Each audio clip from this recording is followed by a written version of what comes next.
It is Brother B Free along with Will McKee, also known as Brother Mackey, and we're back with another week of MEAC'n UP. And we're here to celebrate the football season as it pertains to the MEAC conference and the CIAA to kind of show some love to those conferences. Once again, shout out to those brothers at Swack and the Fool who were a true inspiration. But we felt there was a need to cover our beloved CIAA and MEAC for very multiple reasons because we're tied and locked into that, which we've explained. But enough with that. McKee, what's going on, brother? You ready to get into some football talk? Ready to get it in. It was a very big week for HBCU football in America in general, and we are Yeah, seeing that sports intersects with society so much. Deion Sanders was just on 60 Minutes, so yeah. yes, I'm ready to get it in. Let's get it Hey, in. look, this was one of those weekends where you got a good deal of self realization to see where you were and to Yes. see your purpose. Because just looking at the MEAC schedule, uh, and granted, I guess it's a gift and a curse. Like only 6 teams playing football, you don't have a large conference schedule.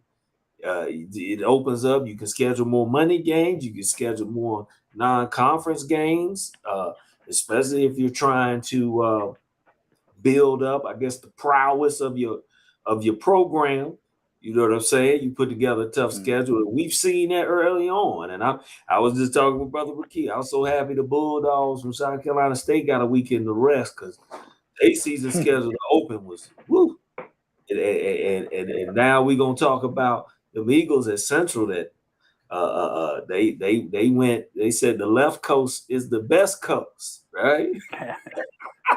West Side. West Side. Shout out to the West Side, but they went all the way out to Los Angeles, and and well, we'll talk about that. Closer to home, the CIAA pretty much had their opening weekend of conference football. So you saw the conference matchups taking place this past weekend in the CI. So we'll get to that. Teams can start to see how they measure up against one another. I'm gonna say this, McKee, and I'm gonna let you throw your thoughts. But I think the champ this year. We know Fayetteville State's had kind of a hold on it, but I think the champions coming out of the North this year. That North is looking pretty stout in the CI. It is. Who you got? Bowie State, who's perennially the last few years has just been in many ways the class of the conference. And then who else we got? Virginia State with that victory last One, week over one Norfolk ain't State. up, one ain't down. Yes, big shout out to the Trojans in Ettrick, Virginia. Big shout out to Petersburg, Virginia, Richmond, and that whole area. So Virginia State is strong this year. I think you were telling me they won yesterday. And Union undefeated. And you always got to be ready for Union. Union very rarely is down long. They just have a fighting spirit there in Richmond. So Yeah, yeah, the North. We the but North. Is that what they say in we didn't know. Canada? But we were talking as a whole though. The CI is very competitive this year. You seen Yeah. Johnson C. Smith looking better, convincing win. Fayetteville State's gonna be tough. I think uh, Bluefield State in that mix makes it competitive. And your Rams, brother McKee, are always going to be competitive, and they've got some young talent. So it's going to be interesting. It's going to be interesting this year. But I'm gonna jump out there and say that the champ will probably come from the North Division. But with that being said, let's jump into the CIAA. And as you see, some of the scores recapturing, but Bowie State was victorious over Shaw. this past Saturday, 21-7. We saw Virginia State with a very convincing win over St. Aug's, 55-12. Virginia Union, like we said earlier, with a strong win over a tough Livingstone team that fought them. Winston-Salem State beat Elizabeth City 24-7, and Florida State had a tough win against Lincoln. And like we said, JCSU, Johnson C, shout out to the Bulls, had a big win over Bluefield State. So we see, our first real look. Everybody's playing in conference this year. Some had some tough non-conference games last week, but Winston's had a tough non-conference schedule. But now they come back, open the conference season with a win, which will give them some momentum. But we see, like we say, some of those in the North Union State, Bowie, doing what they do, being strong, opening up the season. So I'm looking forward for a great race. Any sleepers or surprises in any of those scores, Brother Mackey? Well, I think the Johnson C. Smith score, the Mm-hmm. Johnson C. Smith game. They have had up and down seasons for quite some time now. Mm-hmm. Uh, Here recently, yeah, more down than up. And there's life coming out of Beatty's Ford Road in Charlotte, Come North on, come Carolina, on, with come that on. proud institution. Great school, great Yeah, tradition there. yeah, But football has been no crystal stair for them. I think them coming out this early, this strong, uh, is sending the Southern Division on notice that you cannot chalk this game off on your calendar schedule on your wall. You got to come to Charlotte ready to play, and when they come to your campus, those Golden Bulls will be a formidable opponent this year. yeah, I mean, we were yeah, talking about that earlier. yeah, yeah, and they ready. Like I say, Yeah, I looking at that convincing score against Bluefield State, it shows it's not gonna be easy walk through BD's forward, um, but staying in that, man, Fayetteville State has had some struggles this season. A lot of tough, close, close games. Is it something to be leery of, or is it more so, they got the target on their back now? How do you feel about that? Because they too had a strong opening non-conference schedule, so I guess they wanted to test themselves early. Um, and it's been tough, been close, competitive as expected. They are a good football team, but even in their opener against Livingstone, pretty close game, closer than some may have expected. What do you think? It's the bullseye effect, Brother Mackey, or are there some struggles you think going on? I think it's both of those. I think it's definitely the bullseye. Coach has established a strong program at Fayetteville State down there. They've been consistently good the past few years, winning it all last year. So yes, they are everybody's big game now. So people are taking the Broncos very seriously. I also think though that we may be in the era of every year is in some respects a brand new year. Uh, Division 2 seems to be not talked about with the transfer portal. Not talked about at all with NIL. And they're smaller market institutions, athletic programs, smaller budget, much 53 so scholarships it used to be compared to 80 and 90 at the Division 1 and FCS level. But the transfer portal is infectious throughout of all of college football, and people are trying to. Somebody had said, I forget which coach it was a few weeks ago, it said that, well, the transfer portal is making smaller colleges almost like the new JUCO, the new junior college circuit. I play here and try to get noticed, and if possible, move up.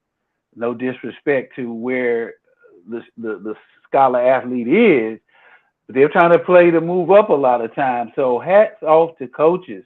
A Yeah. good friend of mine that I was very close with, my teammate at WSSU, Kelly Clark, who is the quarterback and receivers coach at WSSU, and they got that good victory that you mentioned a few minutes ago. They have to work extremely hard now to retain the athletes that they have. There's a lot. If they have a great season, people are calling and they are looking. So that Division II head coaching job is a tough job. Yeah. And so, depend with all that, the target on your back every week will be a new challenge for Yeah. Fayetteville State. But I Yeah. think as the season goes on, though, they've been shown to get stronger as the season gets longer. Yeah. Yeah. Yeah. And shout out, no disrespect. I meant Lincoln. They had a tough win against Lincoln. I might have said Livingstone.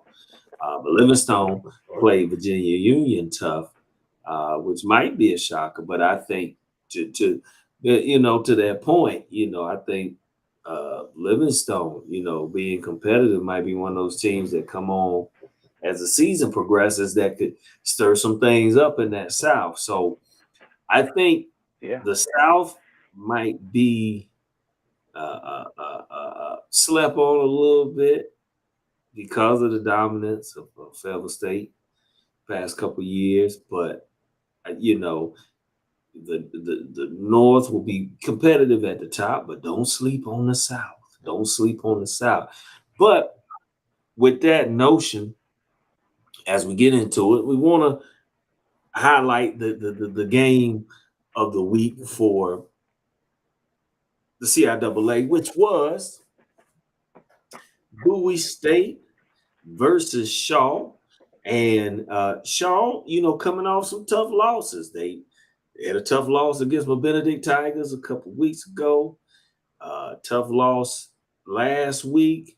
Then they're up at Bowie, and they played Bowie very tough, man. They played Bowie tough, just showing, those in conference rivalries. It's not going to be an easy win, and I think it bodes well, especially as teams measure up and plan and make that strive for the CIAA championship and then eventually to the Division II playoffs. And with the way it's going, it looks like the CI is going to possibly get a couple teams in um, because they're looking good. But is it too early to make predictions, Brother Mac? To be honest with you, is it too early to make predictions? Did we do that last But week? I know we predicted the MEAC champions, but is it too early in the CI to predict? Oh, can we predict the division winners? Did we do that? We did division winners, but we didn't pick who we think is going to win that CIAA champion. Is it too early? I mean, no. And I think if we wait too much longer, we'll probably be accused of observing too many trends, and the Yeah, yeah, prediction yeah. might not have the strength. But and I gotta get redemption based on that. We didn't do one this week, but I gotta make up for those two L's that I took last week. I gotta make up for that. We'll be back with a Saturday kickoff. We had some other obligations, and we didn't get to make our picks on Saturday. But we'll be back this Saturday to do it. But who are you thinking to come out of the CIAA as the champion? Yeah. Who you think? Right. Yeah. Right now, I would say coming out of the South, this is a big surprise. It's a breaking news. You're gonna be shocked at who I say. Coming out of the South, I'm gonna say Winston-Salem State. I'm gonna say my Rams are gonna go on a streak. They're gonna go on a roll. And if it's not them, and I guess my actual pick, if I'm not with my Ram bias or Winston-Salem State bias, I would say Fayetteville State again. Yeah. Um, I, yeah, I mean they're starting off slow, but nobody has shown me that they'll unseat Fayetteville State, and I see them taking on Bowie State again. I think they played in the championship last year, Hmm. and but I see Bowie State winning this time. Okay. Yeah, the kind of program, the quality program that those folk have up in Bowie, Maryland, you don't beat them twice at anything usually. So I would say Bowie State. I predict Bowie State to take it all. Who you got? Well, I'm gonna agree with you on the South pick.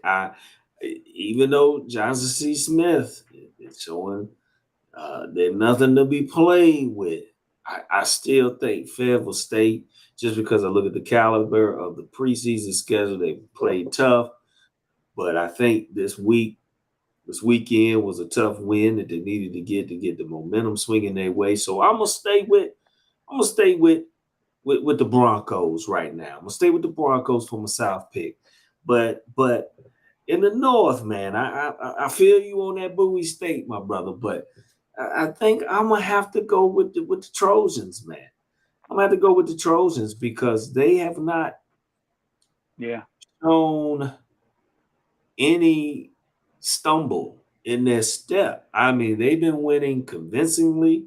They beat uh, FCS opponent Norfolk State, who then went and beat Hampton. You know, and we know early on the season teams are figuring it out, but still, the feat to go there, beat them. They've had two more convincing victories. They're putting up points. You know, that's a key. yeah, You're yeah. putting up points. You know that bodes well.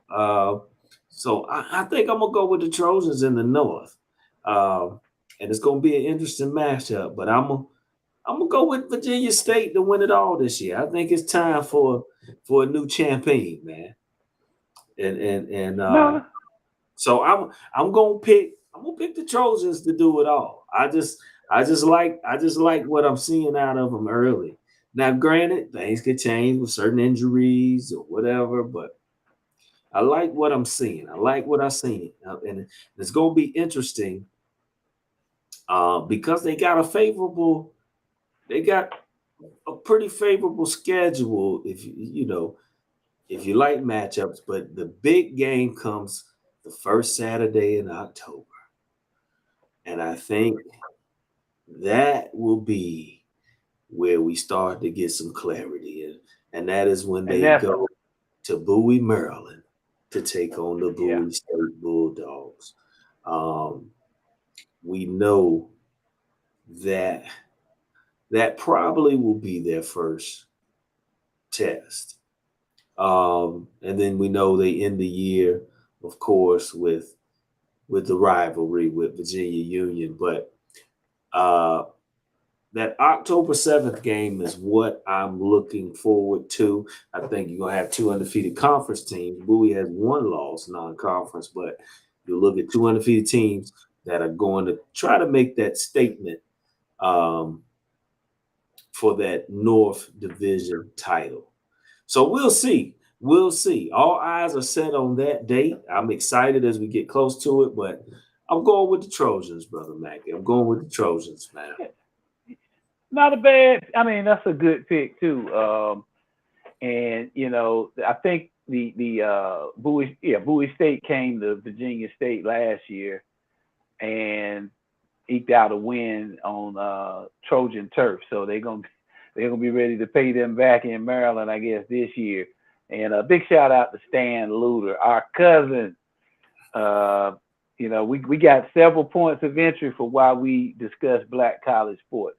For me, it's not my playing career because I didn't catch enough passes to talk too much. But my uncle Ken Free and then commissioner of the MEAC for all those years, and then Stan Luter, the voice of CIAA sports. And I gotta check with Stan to see who his pick. Well, he can't pick. He's got to Yeah, show he's got to pick. impartiality. Yeah, Yeah.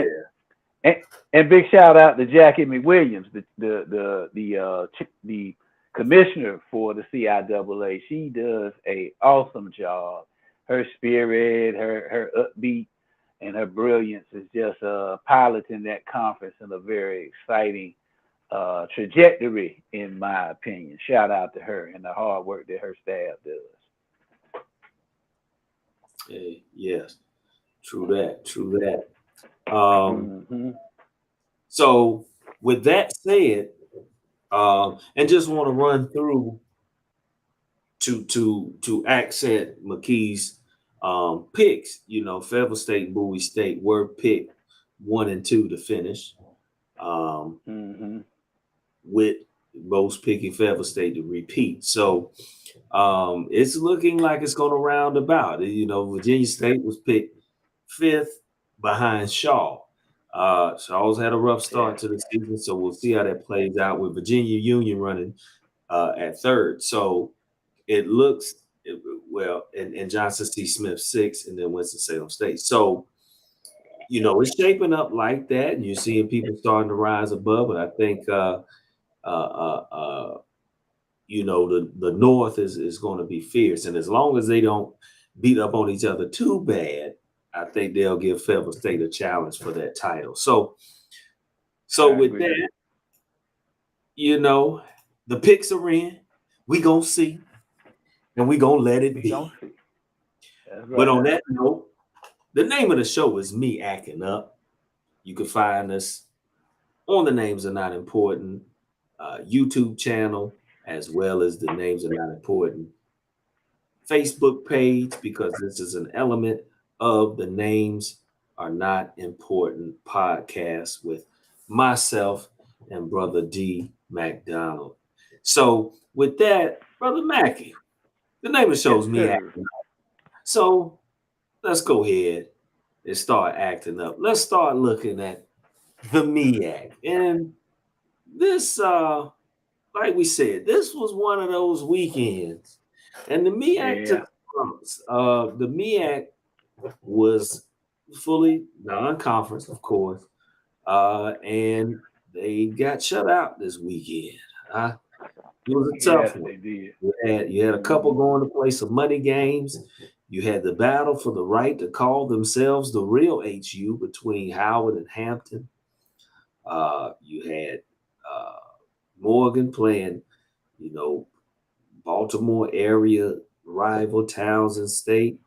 So let's get into the MEAC. And as you see the scores running across, Norfolk State went to Temple and took a tough defeat 41-9. Hampton eked out a close victory at Howard 35-34.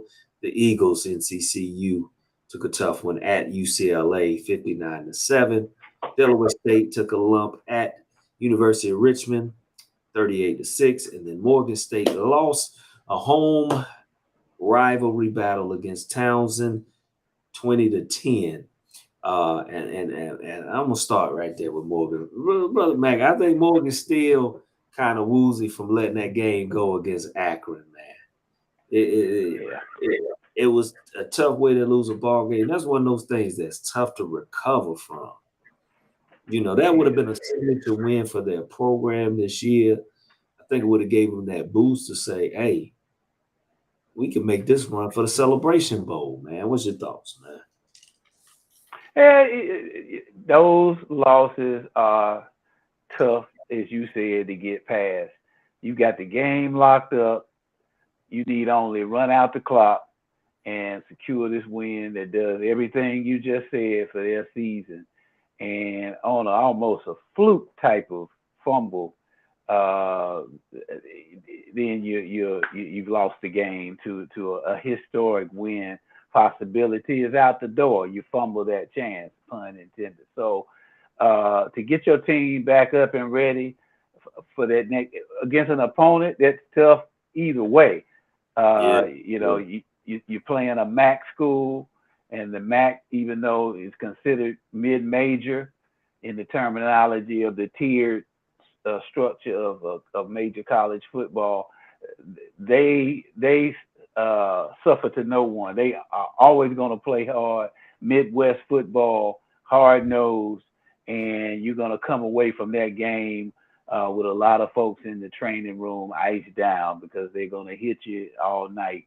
So, Yeah, yeah. they played well in many facets of the game, but like you said, they had that lag from last week.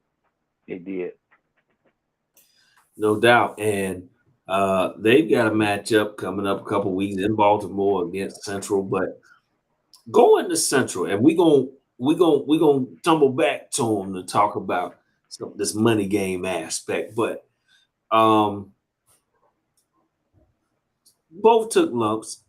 But being that once again we talk about the MEAC not only having 16, so not a heavy conference schedule, they're playing some pretty tough non-conference opponents all across the board. Yeah. South Carolina State, everybody. You know, is that beneficial? You know, is it or is it too much? And I say that because, you know, let's say you have those that play maybe a little bit lighter of the non-conference. They come in a little healthier, less beat up, less beat down, and they come and they sneak up and win that championship. Uh, and and I say it like this, and I don't want to be taken the wrong way, but sometimes it is. You know, when you give it that prerequisite, it usually does. But you always want to have your best representative, whether it be playoffs, celebration bowl, but these heavy non-conference schedules, man, beat teams up, hurts confidence to where they might not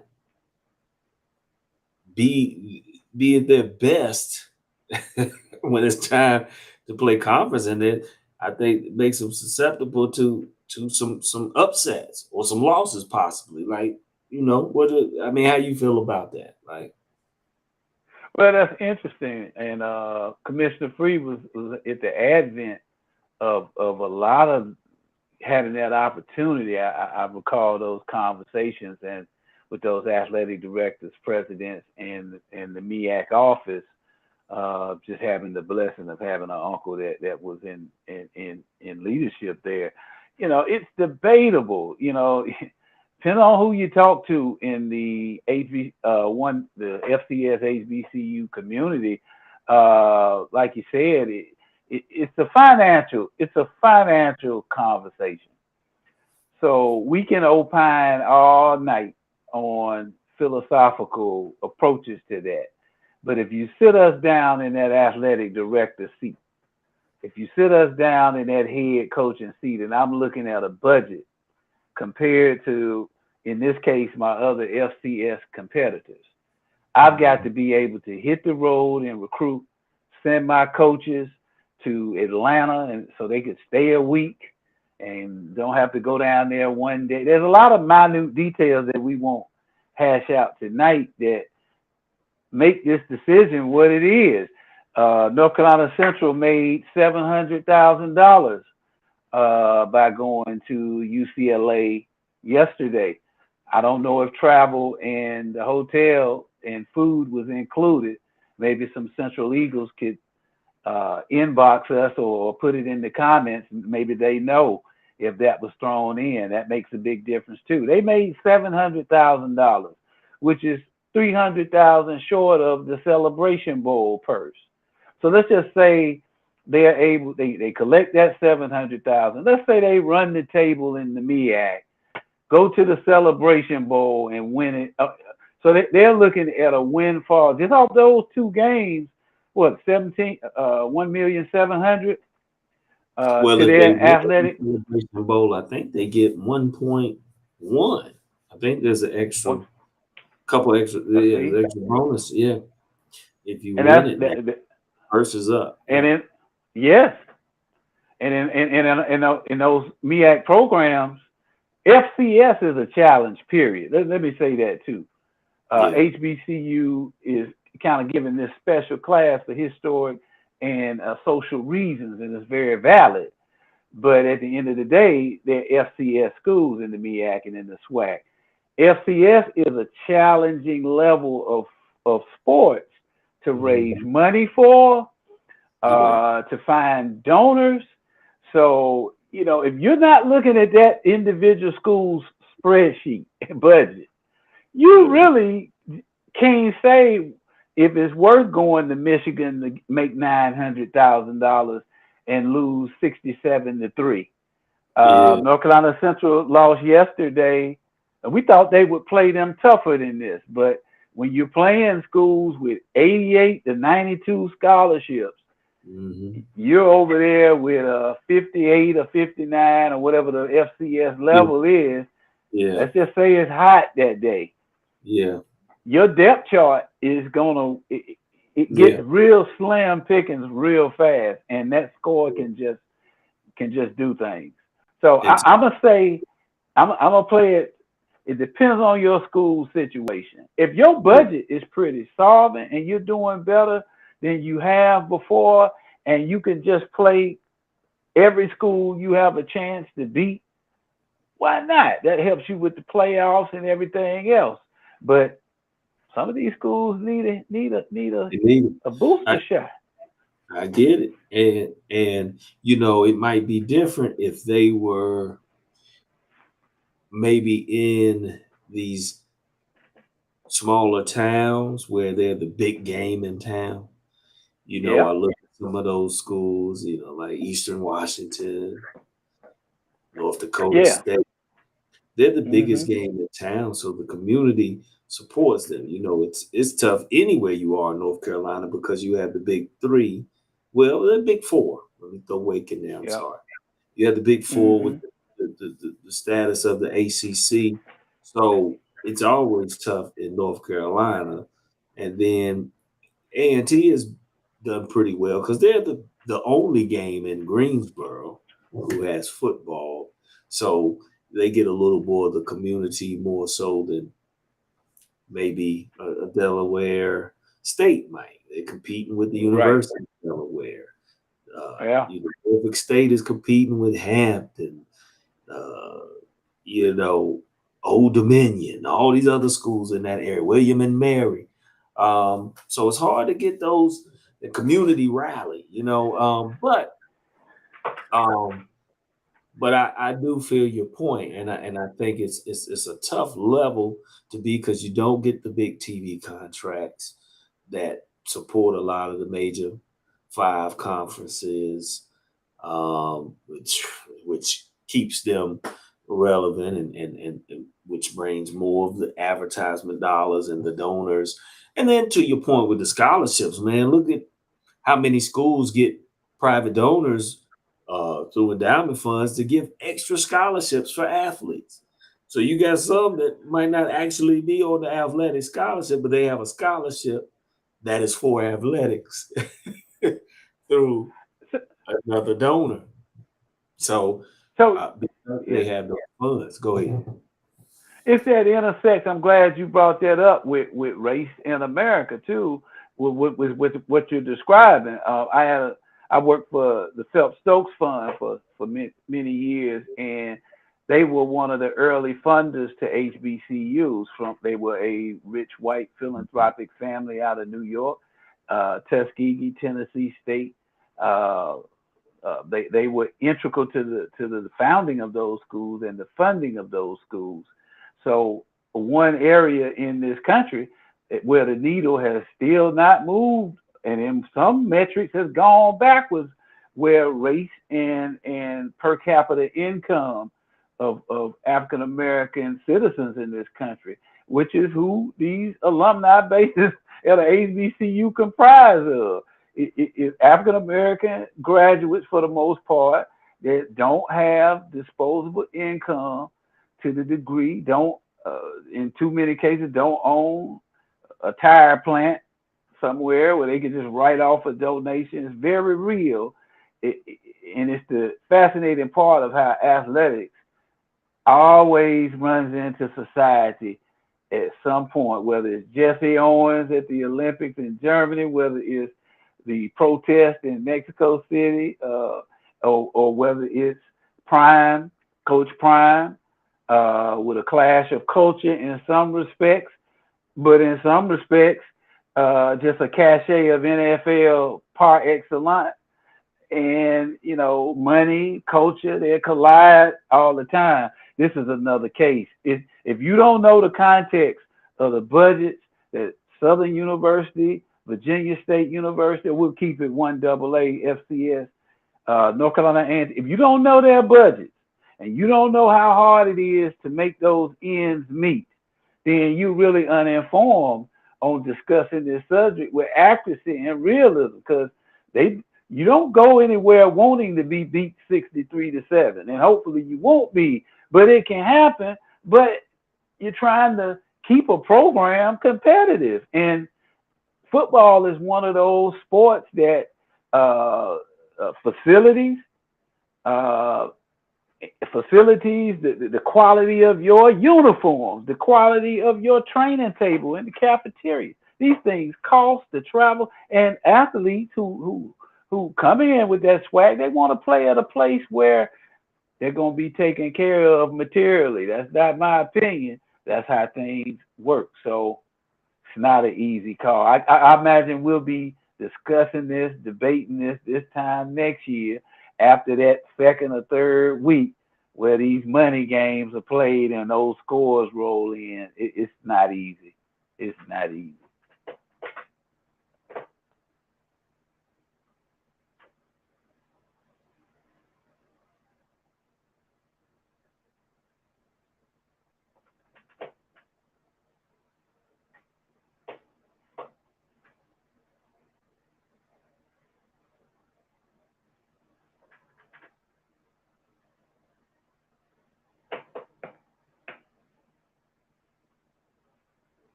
I'm sorry. Did I go mute? I'm sorry.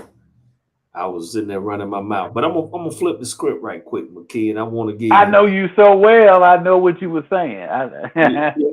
I want to flip the script. My bad to the audience. I want to flip the script because can this be a marketing tool or recruiting tool used by the MEAC to say, hey, we've only got 6 schools playing football.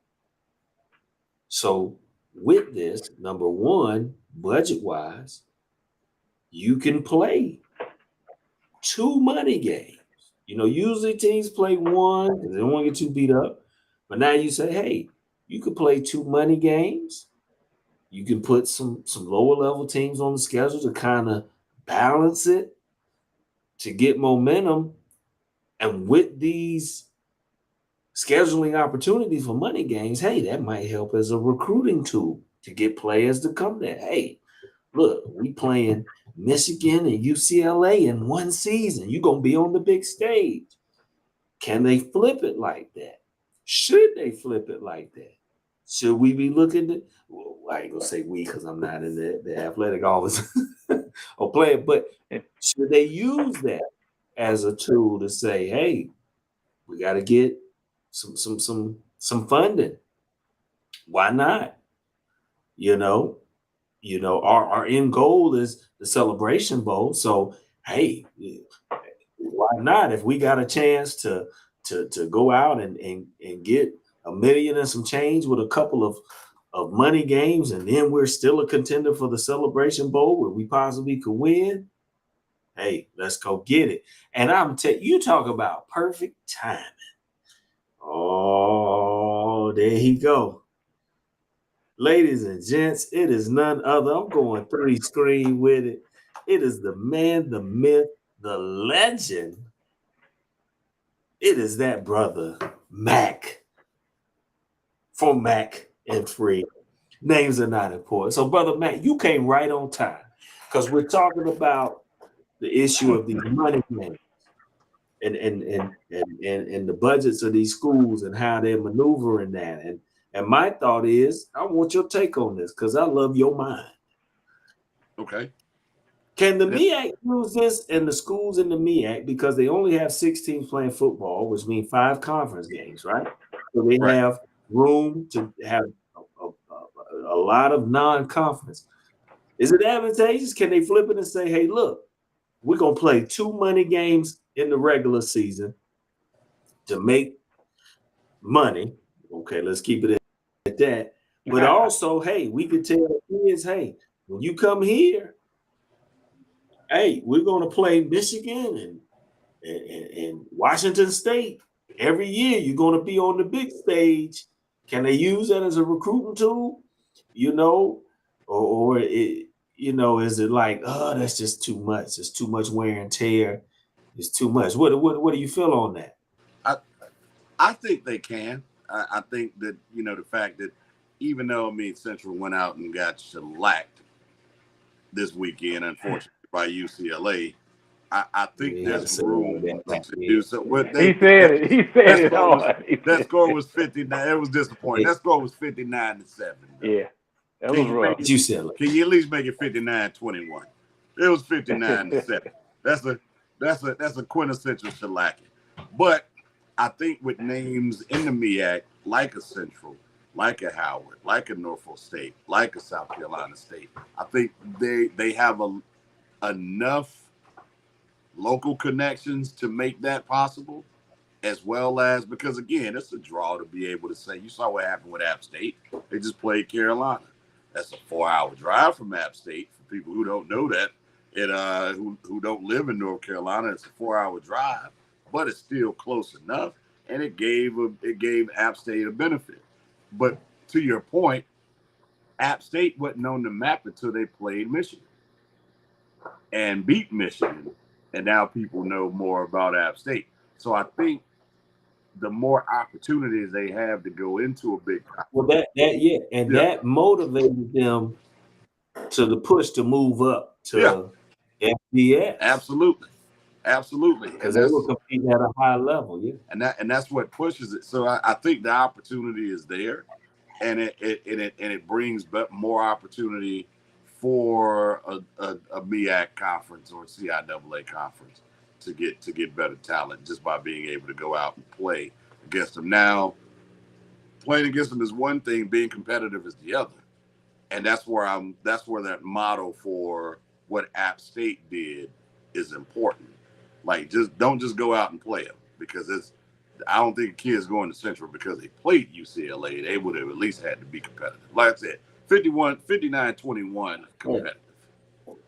Now again, like I said last week, Central, get your money, man. It's all about pen paper, but if you want to get more of it, I think what's important is you have to go out and be competitive, that's as long as you can be competitive, you can stay competitive, especially in the recruitment. And that's the key. And that's that.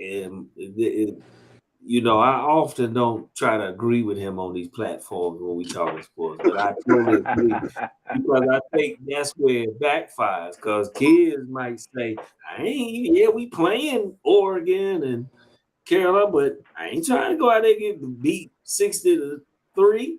Yeah, Let's be real. And I think that's the toughest part of the sale.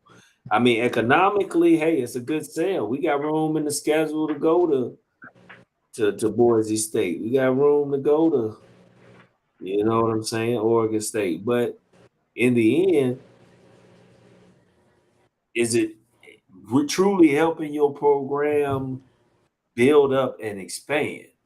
Because I'll be honest, I can see going to an Akron, and we know there were background connections yeah, for this matchup with UCLA with the young brother. Shout out to him, Yeah. whose parents were Central and A&T grads, so he has a connection. We understand that, but in the greater landscape, and we see this was one of the complaints, Primetime had with at Jackson State. Like, we're not gonna go out there and get beat up for less than $1 million. So, but at the same time, they were filling up them stadiums. They had built up the revenue and attendance, you know, TV. So it was a little different ball game, right? But in the long run,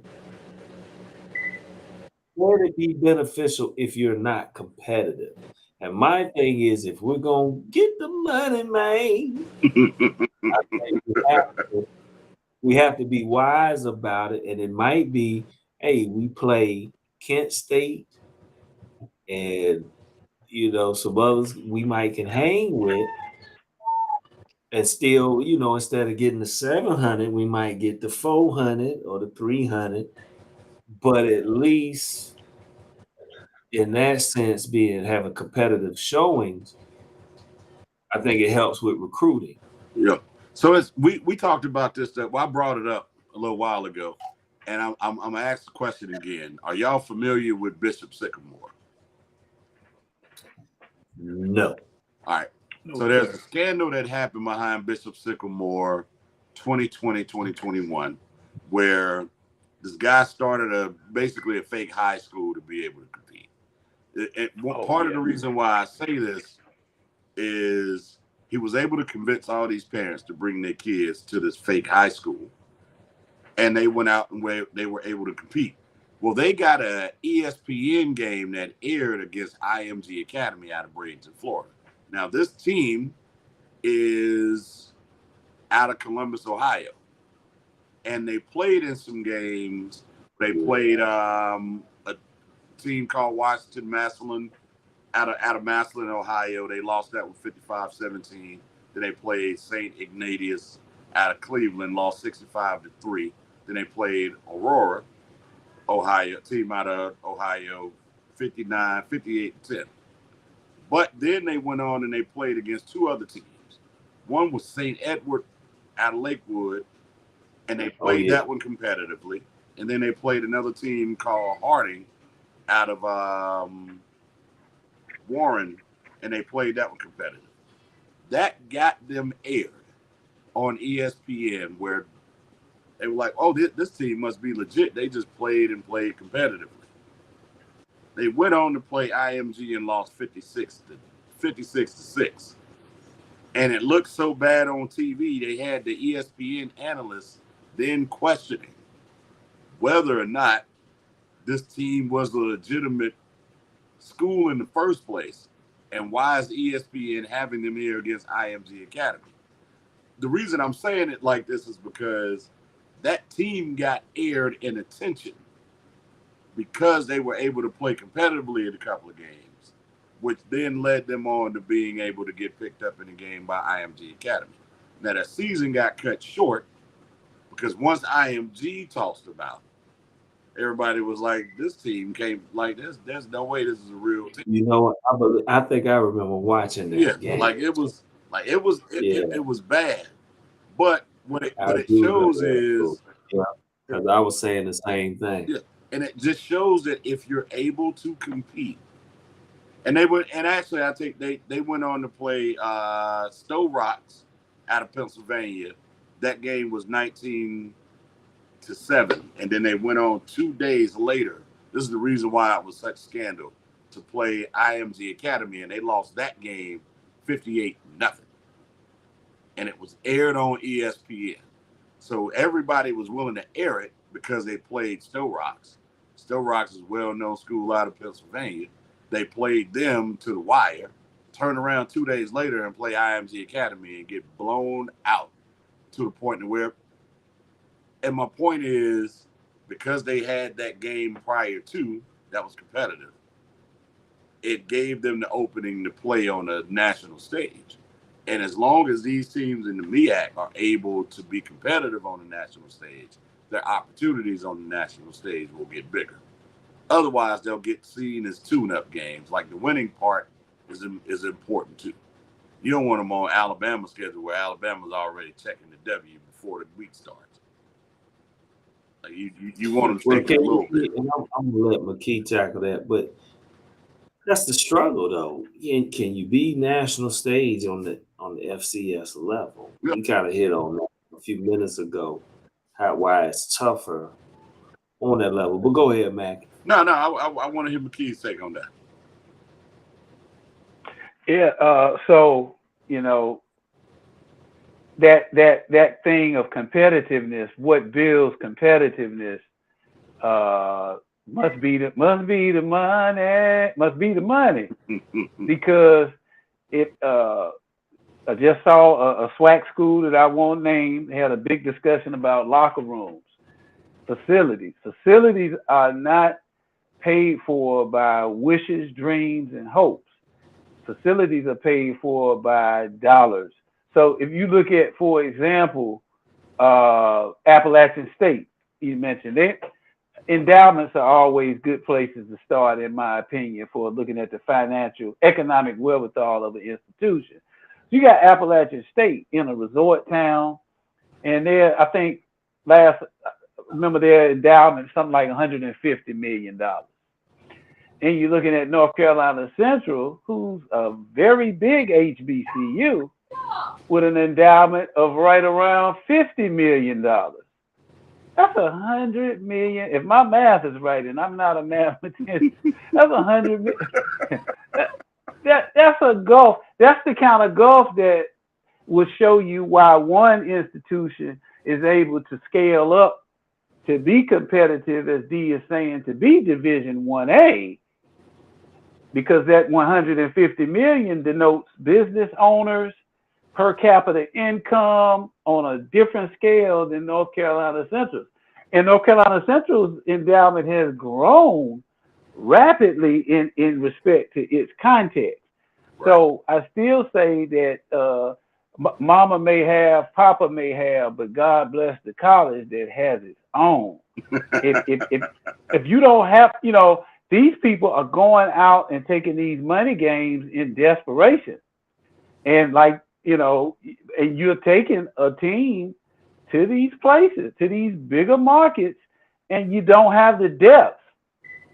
You just don't have the depth. Once you get past the first and sometimes second string, it's a big drop off. And that's where the 59-7 scores come from. So until, and I said a little earlier, D, the story of an institution is the story of an institution's people.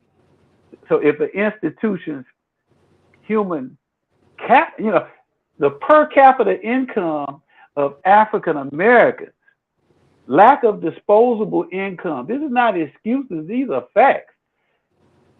If your alumni population doesn't have it to the degree that another school does, you are sent into the athletic world looking for financial opportunities. Now, Primetime, who was on 60 Minutes tonight, hashtag 60 Minutes, check it out if you hadn't seen it. It was a very good interview, very interesting interview. And he's right next to the president of the Ukraine, was in the next segment. I mean, this is a big attention this coach gets, man, this iconic figure. But he was of the mindset coming out of an NFL mindset, a Florida State mindset, to say, hey, all money, as he said, quote, all money ain't good money. That when they asked him, hey, would you take your team, as D said, to play play Alabama? And he said, all money ain't good money. If we suffer such a loss, if they put 80 up on us, then the way it was a defeating purpose. But he has a mindset, a wealth mindset, because of his lived experience that he worked hard to achieve. But you got to have a lot in your coffers to turn down those bags and those checks. You do? Yeah, I agree. I think some of it, because there's a lot of it that's based on financial, and I'm gonna go as far as saying it's probably about 95% that it has a lot to do financially, especially when you're talking about playing on that stage, where I'm saying FCS, FBS, whichever one, to play on that stage, national televised games or not, financials have a lot to do with how we bring these players about, and so on and so forth, and then boost those schools. But I think some of it is there's a kind of a throwing up of the hands in terms of resources, what resources that you make available to those kids, and that because there's your reality, and then there are solutions, and whatever you can create solutions based on your reality, right? So if you don't have the facilities, do you have a good understanding of what it takes to play on that level? And if you do you have a way to create a solution so the rest of your team understands how to play on that level? And whether people want to give Dion credit for it or not, I think that's what he was able to do. Because last time I checked, they didn't get brand new facilities at Jackson State when he arrived, but yet Jackson State was competitive. Now at Colorado, different. Those facilities were already there. The endowments already exist. It's a lot easier. But what he did do was it took a lot of players from less than facilities and gave them more facilities. And here they sit now 3-0. So I think while a large part of it, because I don't want to discount the finances that McKee just talked about, but a large part of it is, do you have the coach that's willing to do what it takes to get it done, regardless of the circumstances? Are you creative enough to create better solutions, regardless of what it is that you have? Like, can you make a meal out of a loaf of bread and a slab of fish? Like, you know what I mean? Like, is that same thing? And what I'm talking about here has less to do with finances and more to do with mindset. And if you want to be able to compete on that level, I think the coaching mindset has to be one way so that everybody else can follow. Again, we watch whether you hate Dion and love Dion, that's what he's been able to do. And that's the thing that gets missed. So he gets the guys behind him. And then the rest of the world follows as a result, because he's such an iconic figure, because he's so polarizing. The rest of it follows that. But what gets missed is his work ethic and his team. And I think if the MEAC can have that, and I'm not saying that's why Central got beat 59-7. I'm pretty sure that when you see 59-7, that's all talent. There's nothing else to that. Like, there's a huge talent disparity. But Morgan State, as we talked about last week, just went up to Akron and almost won that game. They only lost by 3, and that was due to a scoop and scoop. So, Yeah, scoop and scoop. like, but again, they went on to compete, which shows that it can be competitive, and that's where you go get the money, just so that you can be competitive. But that's the difference. You know, speaking of, like, is it better to go to a UCLA who's ranked top 25, Mm-hmm. a Big Five school, or is it better to go to the Akrons, those who we can be more competitive against, in order to have that showing that kind of brings about that buzz, that rally? But to the point, because sometimes I think we put a lot on the coaches because they're the faces of the program, but a lot of it is the administration of that program, the athletic directors. They have to have the vision first Right, and say, we want to go to these right. places. Here's the coach that we feel we can put out in the front of that. And I think that's been the issue, um, because finding that blend is tough, because you want to make sure you have a guy that's, or lady. Now we got women coaches, but you want to have a coach in there that can handle the X's and O's, but also can catapult your program to the next level. Now, how many can do that have the celebrity of a prime time, but that can attract the the attention and get it done with the X's and O's. You know what I'm Yeah. saying? And So I think that vision has to be shared, not just from the AD, but the coaching staff alike, in order to get it done. Like, it really takes a lot. to get everybody within any organization all on the same page in order to go in that right direction. And that's where I say, all right, a doubt, money aside, where's everybody else in their thought process? Because the first thing has to be belief. Like, there's going to be talent disparities, there's going to be endowment, there's going to be money disparities all over the place. But where's the mindset? Because when you start talking about where a lot of kids should go, I mean, a lot of times, more times than not, it's better for the development of kids when they can go where their talents are going to be utilized and more appreciated. Now, that's different from being able to have the talent. But then we both know from coaching that there are developmental upsides. And there's a lot of talent in MEAC, CIAA, but then there's the question of the development, right? Does that university put forth in priority their development? And that's where the solutions are developed from there. Like, all right, this is what we have to do to get there. How do we do that with the resources that we have in place? So there's the development.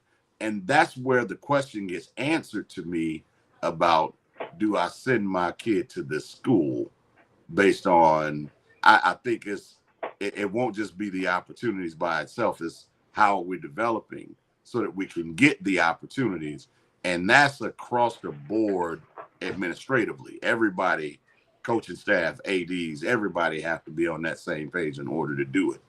And I think you can build yourself a substantial amount of opportunities, especially monetarily, once you're able to answer that question internally.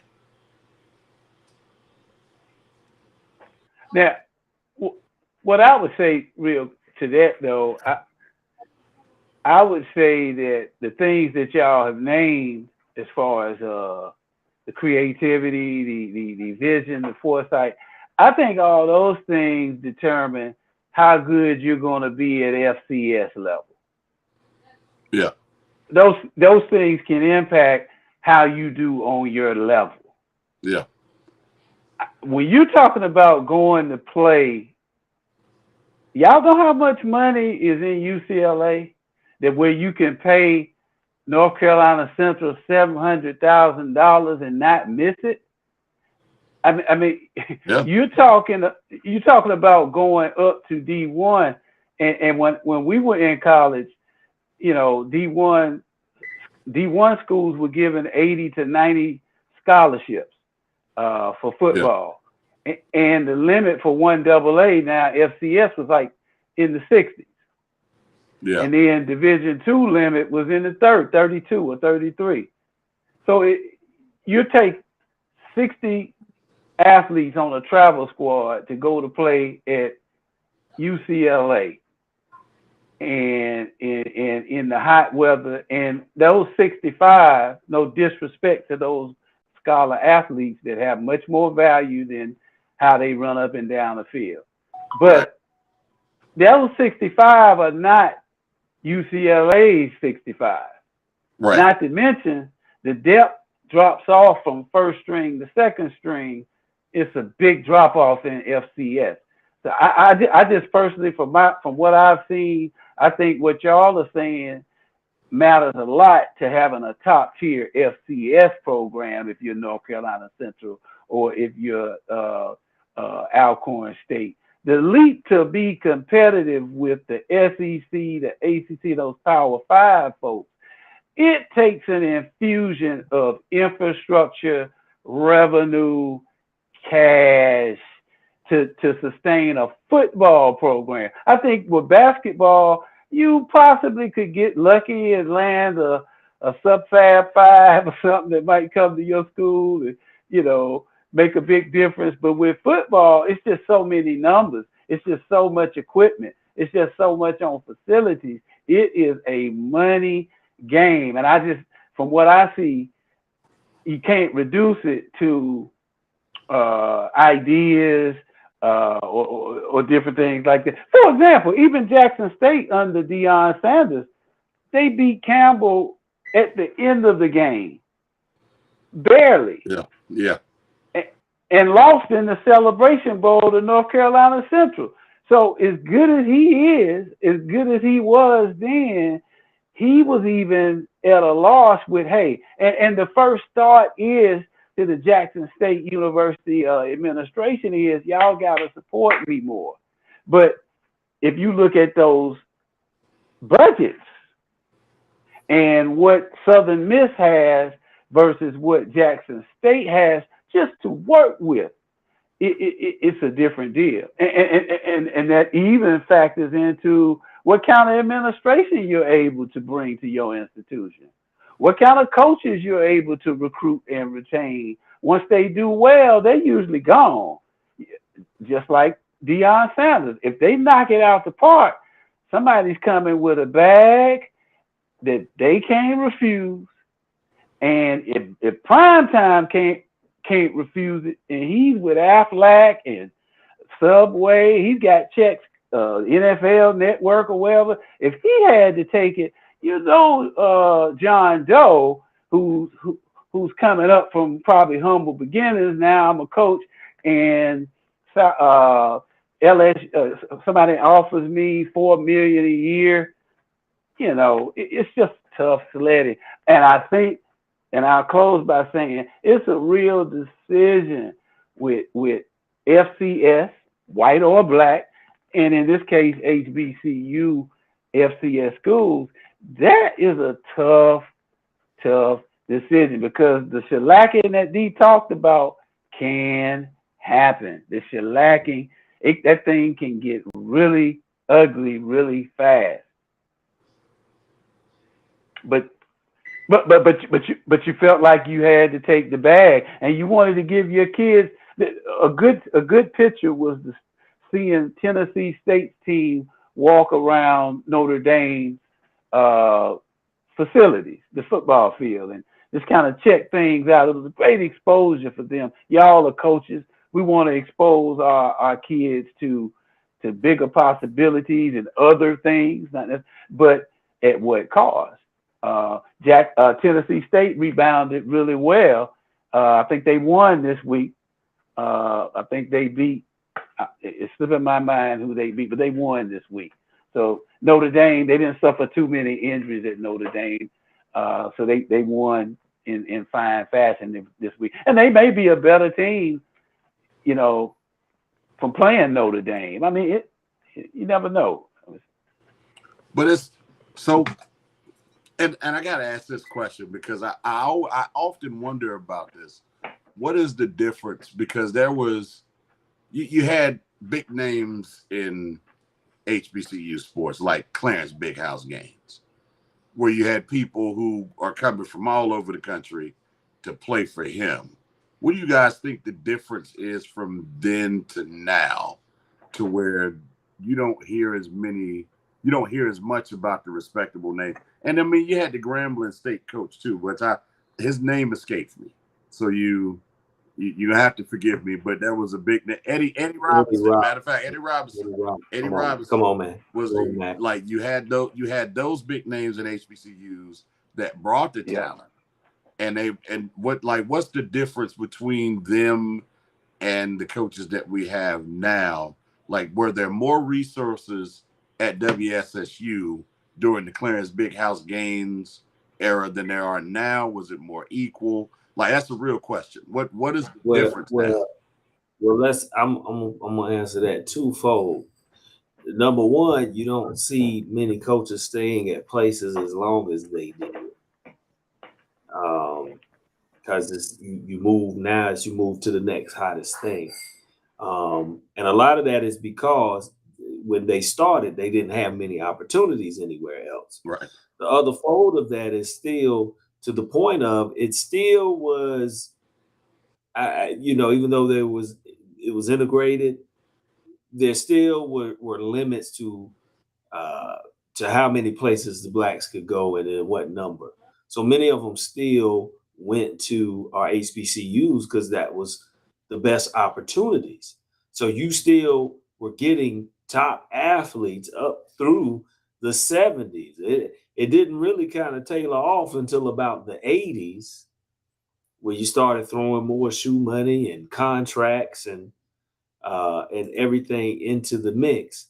So so that's twofold. I mean, you look at Eddie Robinson and Big House Gaines. I mean, they were there 30, 40 years to where they were attached, and they kind of established and set the standard for these programs. But you just don't see that nowadays, I think, and it's tougher to have those names because everything now is what have you done for me lately? To where back then the standard was on being the right person to mold young men into being great men.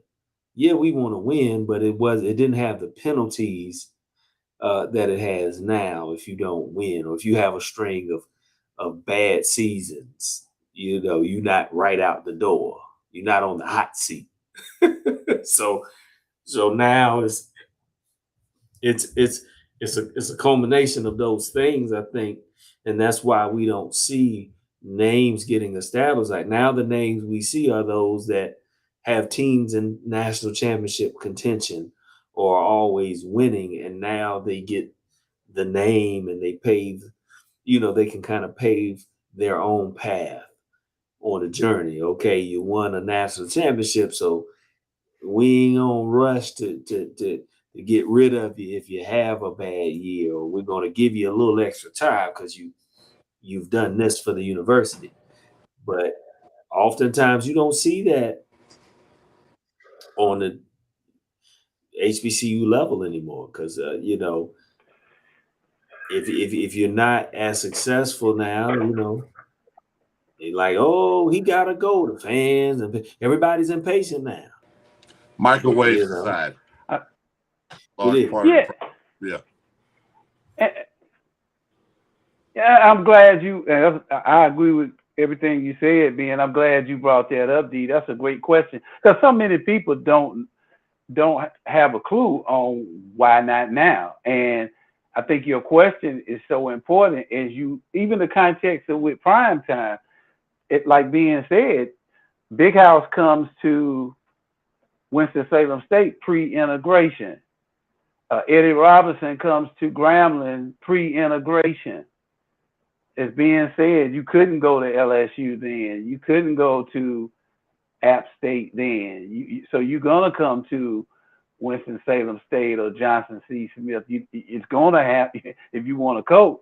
Winston-Salem State was called Teachers College because that's where the African American teachers had to go in the state of North Carolina to get teachers degrees to teach school. You couldn't go to UNC Chapel Hill. So to your question, it was a forced situation with American apartheid, I would call it. And so just briefly, I say, our community has got like a paradox going on because our civil rights leadership fought to integrate and to be able for our athletes, our students, our staff, our coaches to go to UNC Chapel Hill and Clemson to play, to coach. That's what we were fighting for, people would argue. And Yeah. then you got these institutions that are vestiges of segregation, and they should always be revered because of the role that they play. But in 2023, crime is so big because people are really energized by people going to get their bag, going to the top level that their talents will take them. And this is an underlying little thing I hear people saying, don't let the group hold you back. you know, Hmm. don't let the politics of your community stop your living your best life, cause they can be trifling too. So they salute Prime a lot with Prime. Yeah. Like, hey, don't let your community block your blessing. Either fight for them, but if you get a chance to elevate, go. And I see that in social media where he's concerned. This whole argument that was not being made by the athletic director at Jackson State or the president. They played this thing, I think, very well. But a lot of the Jackson State supporters, not all of them, but some of them were saying, "Stay, baby, won't you just stay?" But hey, the majority of the internet was saying, follow your gifts and graces and talents and go get that bag, bring black athletes up there, make their band do a little two-step a little more, and go get yours too. It's an interesting dance that we as African Americans in this country have had to do, this waltz, this two-step, to where we want to integrate. But our old black institutions, it's hard to make an argument to say you ought to come here to coach because you're obligated. Well, what we fighting for Prime to be able to go to Colorado? I mean, that's not my opinion. That's what we were saying in our leadership.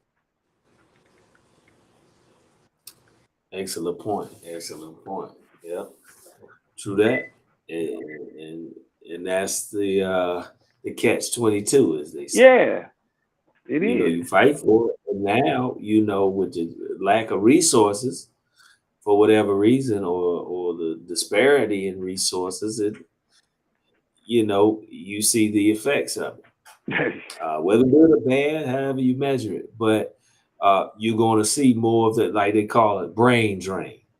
You know, Yeah, where the top intellectuals from countries go to where the opportunities are greater, and it doesn't stay at home in their country sometimes. You know, that's what we call it. And it's the same scenario. So go, you had something, Mac, yeah. brother Mac? No, I just wanted to say this real quick before we pivoted. I'm doing a different dance. Like that's my explanation to Dee's point, or you could say my counter pushback. But I think you got to have Dee's philosophy to be successful there. I hope that's not confusing. I have a response to what Dee Brother, said. I'm confused now. Right.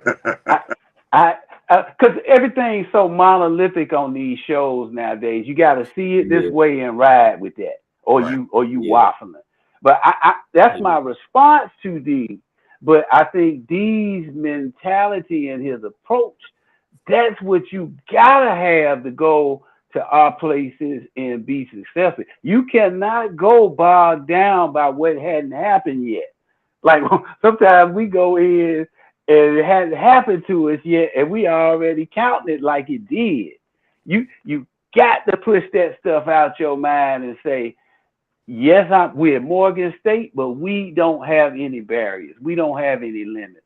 If we can be creative and imaginative, everything you said, D, I ain't got to repeat. That is the mindset I think you gotta have. You can't be bogged down with with your disadvantages so much so that it locks up your creativity Yeah. and can become an excuse if we're not careful. Absolutely. It can. That's where excuses are born. To be completely honest with you, like it's because and going back to your point, like we don't have a monolithic view. Like we're not mutually, these things aren't mutually exclusive. Both things can be true. So Yes. it doesn't mean that the difference in opinion means that one's false and one's true. Both things can be true. We're just Yep. adding insight to it that says, look, if I'm at Morgan State, using that one as an example, and I see that they have a workout program, we're just gonna have to work harder because we don't have the money. And there's the, Yeah. I mean, again, and I think this way because again, I coached a team in a school that was new. It did not have facilities. It did not have a weight room. It did not have a gym on site. There wasn't anything that the organization could do because they were cash strapped and they were young. To be completely honest with you, every school that we beat, even on through into the championship, had everything that I just named. One of the one that we beat for the championship has one hell. They have a collegiate like endowment for it. To be completely honest with you, along with the Right. facilities to go with it, and they had all the talent. It was the coordination for them when we showed up. So the only thing I had going into the season was building a mentality. We had just come out of a season where we were under 500. It was albeit it was our very first season, but we were under 500. We weren't associated with any conference, and we had no resources. So all we had to build was, and that's the reason why I believe in it, because like sometimes if that's all you got to work with, you either gonna leave it and let it be your excuse, or you're gonna do something about it. It's really up to you. And when you talk about the endowments that are at the other schools, that's true. They have support. That to me, what it means is they have great support systems. Well, the way to build great support systems is to build great cultures. And instead of university or colleges, or not colleges or universities, but coaches, lot like resting on their laurels of the excuses, start building the culture and watch it follow. And we talk about Jackson State, but that's what happened at NC Central with Lavelle Moat. And a lot of people don't give a lot of credit to that. He came and he built the culture. So if you want to understand, I'm not 100% sure in all the details that went into NC Central being able to play UCLA, but I'm pretty sure it starts with NC Central's basketball team and the ability to compete against UCLA's. So that opens the door for the football team. And that building a culture in one can affect all the other ones. So that's where the focus, I feel like, should be, is on the philosophy. That's where it starts. And if you want the endowments, like if you don't have a LeBron, build one. What's that? What's the that old Jay-Z line? They say they made hoes, so make another hole. Make one. Like you gotta, if you feel like you that guy, go make that guy. Make somebody better. That's a reflection of you. And I think that's how you Easier get there. said than That's done. no shot taking at any of the HBCU coaches, because I think they're great. But I think that if I were to seep into anybody's mind and say you want to start something, start there. Make one. If you don't have a Jerry Rice, get one with the potential and do what you can to make one. And then we'll see what Well, happens.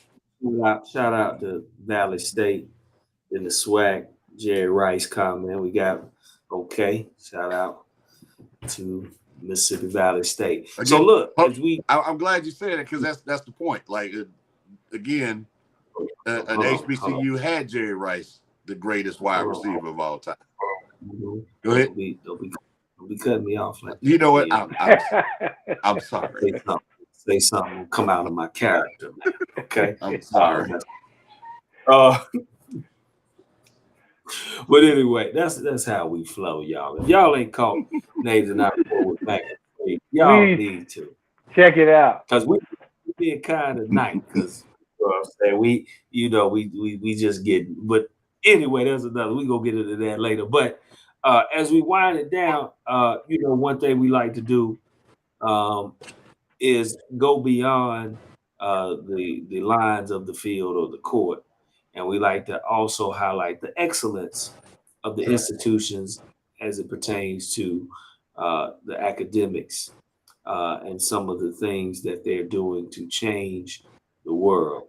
So I'm gonna toss it to my wide out right here. We just gonna do a stop and pop real quick, and I'm gonna hit you right there, let you do the rest with it. But key to highlight our institution for this week.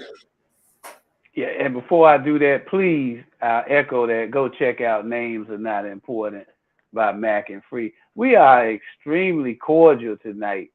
I don't know what it is. It could be it was a tough weekend for those money games with with the MEAC. I don't know, something's got us real kumbaya-ish.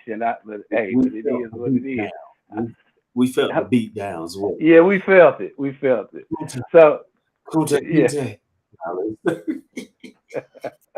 So this week's academic program takes us back up to Bowie, Maryland, to the great Bowie State University Bulldogs, where I highlight their entrepreneurship hybrid conference, which is a part of their entrepreneurship innovation center right there on campus. The exponential power of collaboration is the theme of the third annual HBCU Entrepreneurship Hybrid Conference, hosted by Bowie State University Entrepreneurship Innovation Center. On this happened on, well, no, this will be taking place on Wednesday, September 27th from 7 a.m. to 7 p.m. in conjunction with the National HBCU Week conference to punctuate the strong connection between HBCUs, educators, partners, and entrepreneurs. So please go to the Bowie State website at bowiestate.edu and check out the Entrepreneurship Innovation Center there on campus. If you are a young person and you want to build your own Fortune 500 company yourself to go with these no barriers outlook, please check out Bowie State. They have an entrepreneurship innovation center there that will facilitate your dreams so you can give that $1 million check like P. Diddy did or Diddy did the other week we gave it to Jackson State. And again, that conference takes place September 27th, 7 a.m. to 7 p.m. Thank you, Bowie State, for all that you do. And this week, you're our favorite HBCU. Back to y'all. No doubt, no doubt. So before we close out, Matt, we kind of made some predictions. I need you to throw your CIAA hat on, and let's test it. We were wondering, is it too early because now the CI is getting heavy into conference play. We know the preseason polls had the Fayetteville State Broncos #1, Bowie State 2, Virginia Union 3, Shaw 4, Virginia State 5, Johnson C. Smith 6. I'm gonna stop right there. That's half the conference, the top six. But you see those three teams from the South and those three teams from the North. But we were wondering, was it too early? And we said, well, we don't want to wait too long to make a prediction because it might look like we've seen too much. So in that, we kind of made some predictions, and Brother Mackey made the prediction. Well, he went with the Rams as his favorite in the South for his ties, but he said with non-bias selection, he was going to go once again with Fayetteville State out of the South. Then he was going to go with Bowie State out of the North. And then he said that he felt Bowie State had enough to win the crown this year in the CIAA championship. Myself, I also agree with Fayetteville State coming out of the South, even though I like Johnson C. Smith to give them a little run. But I'm going a little different in the North. I'm going with the Trojans of Virginia State because they've been dominant so far. And also with that, I picked them to win the CIAA championship this year because they're putting points up, brother. So you have it. We both agree on Fayetteville State out of the South, but brother McKee goes with Bowie to win it all. I'm going with Virginia State. What say you, my brother? All right, so I'm gonna start with this. Actually, I'm gonna start in the North, and I'm gonna just give you my general overview. It doesn't make any sense. I don't have any logic to back it. I'm going to play the middle and go Virginia Union because Okay. because they're 3-0, and I don't know anything else. But in the I Virginia South, State. like it. I like in it. the, I like but it. but in the South, See, see, I'm still sticking with Winston-Salem State. I'm going back where I was last week. I like this quarterback at Winston-Salem State, and they are okay. 1-0 in the conference. 1-2 Yeah. overall. All their losses are non-conference losses, and I just got a feeling that he can light that field up in conference. Like I Okay. like him. I like him a lot. So I'm sticking with Winston Salem State on that one. McKee's alma Uh, mater. So I want to make sure that we who's point out going to with it all? everybody else that he's going against Winston Salem State, not me. So No, I'm he wrong. he named it. Winston-Salem State first. Oh, he picked Winston-Salem State first? Yeah. He picked them first, but he said a lot of that was leaning on his bias. So he said if he was going from strict objective sportcaster mode, he probably would go with Fayetteville State. But he did pick Winston-Salem State. I mean, Winston-Salem State, their two losses were against ODU and Central, and they weren't two bad losses either. Like they were somewhat Central won by they scored a couple late. I was watching in the that Central game, yeah. But ODU, they lost that game by 12.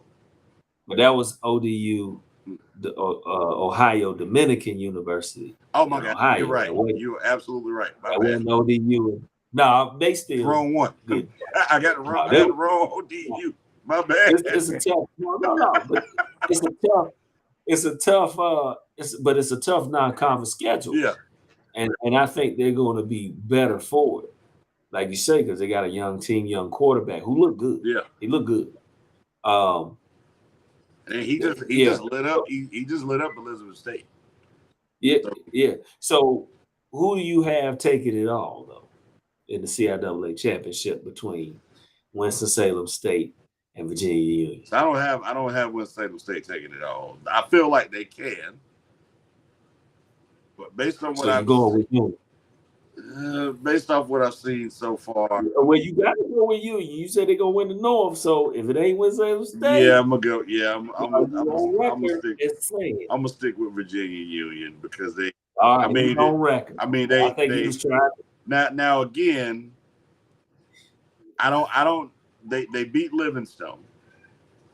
They beat Shaw, but they murdered Morehouse. But I don't. That's not saying a whole lot. So. But they did I'm a little hesitant. This again is fluid. Where I stand right now, it changes from week to week. Let's see how they do against Fayetteville State next week. I believe they'll be able to handle business against St. Augustine and Elizabeth City State. But then they got Fayetteville State coming up next week. Then 3 weeks after that, they have Bowie State, which are to me the bigger test.